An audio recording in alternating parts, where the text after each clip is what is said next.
किसी भी बॉडी की सर्कुलर मोशन के लिए उस बॉडी के ऊपर सेंटर की साइड में, सेंटर के डायरेक्शन में एक सेंट्रीपिटल फोर्स का होना बहुत जरूरी है, मस्ट है। अगर ये फोर्स नहीं, सेंट्रीपिटल फोर्स नहीं होगा तो वो बॉडी सर्कुलर मोशन नहीं कर पाएगा। इसी तरह का एक बहुत इंपॉर्टेंट क्वेश्चन है, IIT-JEE 2023 में आया हुआ क्वेश्चन है भाई। ठीक है, क्वेश्चन पढ़ेंगे क्या है।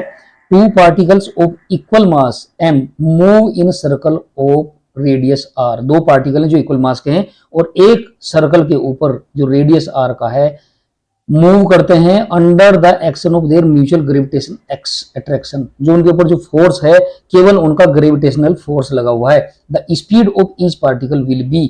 स्पीड आपको निकालनी है कि कितनी होगी। ये चार ऑप्शन आपको दिए हुए हैं भैया। जे मीन्स 2023 का क्वेश्चन है। सबसे पहले देखते हैं, इस तरह का है भैया, वो दोनों पार्टिकल एक दूसरे के हमेशा किसी भी टाइम अगर आप देखोगे तो एक दूसरे के ऑपोजिट रहेंगे और उनके बीच की जो डिस्टेंस रहेगी r प्लस r रहेगी, यानी कि 2r हो जाएगी। तो सबसे पहले उनके जो ग्रेविटेशनल फोर्स है वो देख लेते हैं क्या होता है। तो वो आपको पता है, Newton law of gravitation, F is equal to gm1 m2 upon r square. m1 m2 दोनों सेम है और r उनके बीच का डिफरेंस, मतलब r प्लस r यहाँ पे 2r हो जाएगा। इस तरह से मोशन करेंगे तो f की वैल्यू आ जाएगी gm into m upon 2r का whole square.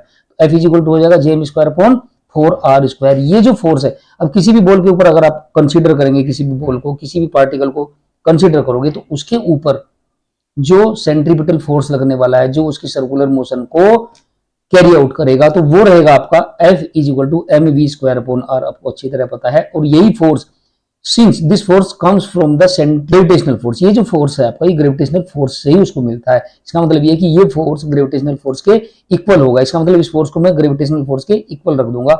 M V square upon r is equal to J M square upon 4r square हो जाएगा।